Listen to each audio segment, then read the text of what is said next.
Good afternoon, Suburban readers, Suburban viewers.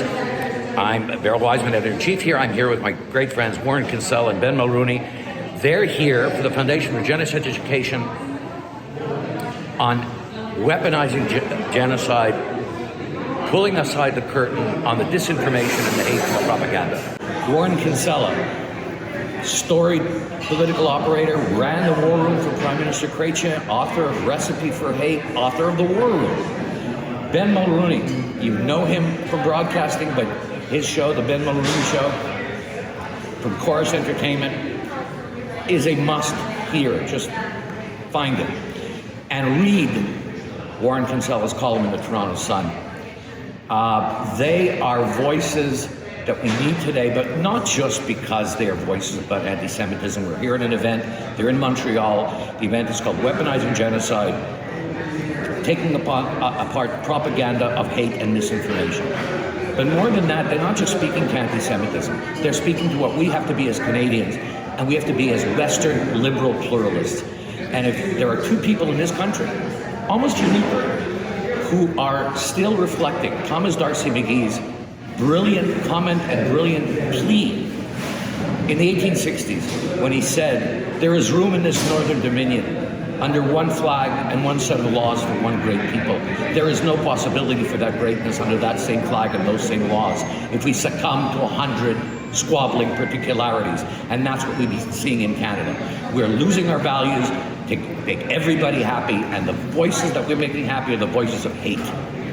Warren, Ben, thank you so much for doing this. Thank you for who you are. Thank you. Thank you for being here.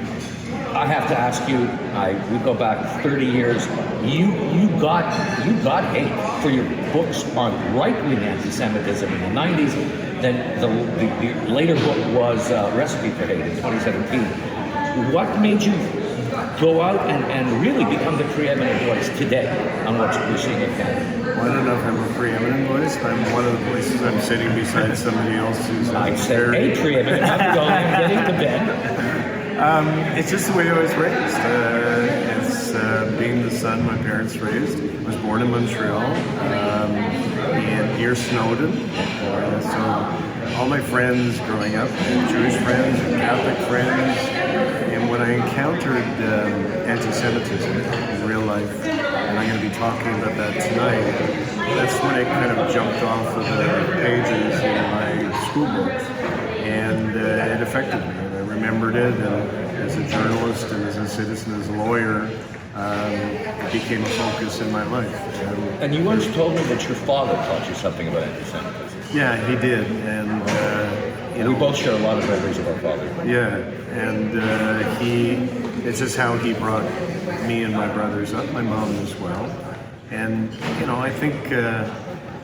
If you're a Montrealer of a certain vintage and you have a certain perspective, that like in this city you have to get along with everybody. You do. You're famous for knowing people in every community, and that's how I was brought up. Ben, you've been a voice across media, but the Ben Mulroney Show on Corus Entertainment, where I had a show at Institute.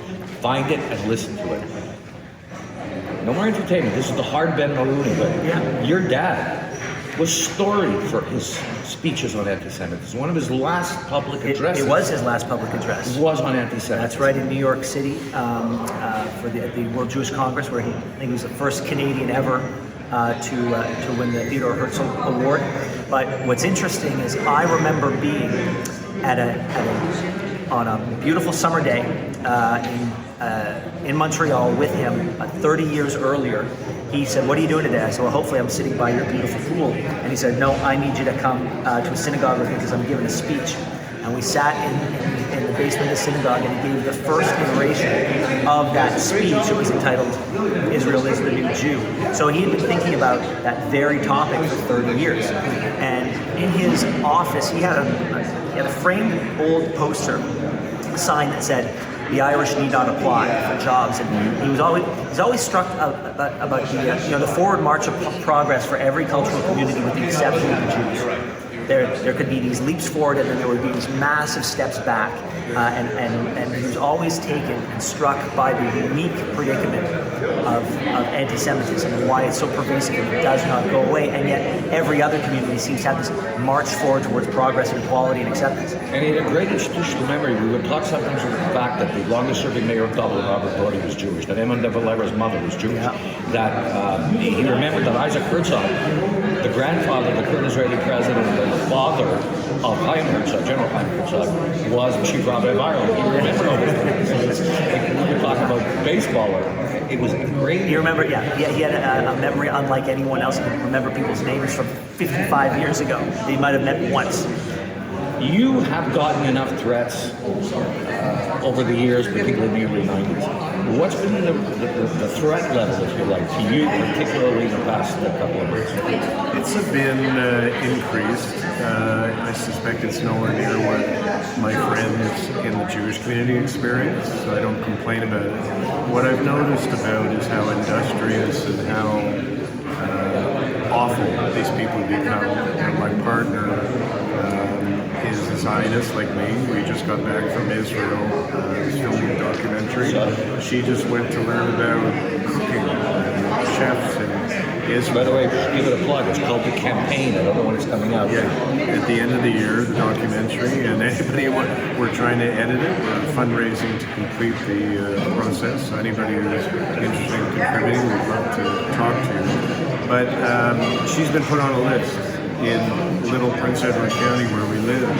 It's 25,000 people, and it's a Jew list, and it's Jewish businesses being boycotted.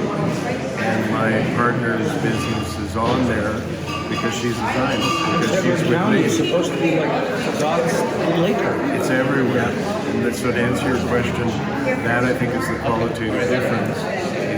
It's everywhere in a way that it is not there. But we'll end on this because this is very important.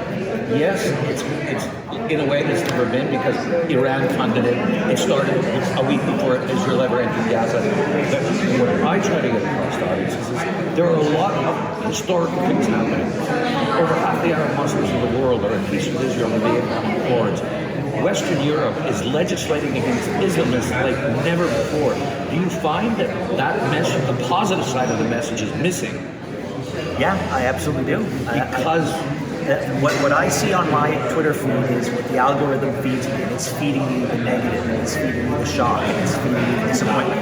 And so, yeah, I think we probably do need a little bit of Middle Eastern good news every now and then. it's world good news. Yeah. The disappointment I made to Elika Labanus last time I saw you, Yeah. Ben was here hosting her. Gentlemen, thank you for courage. Thanks, Ben. Thank you for your friendship.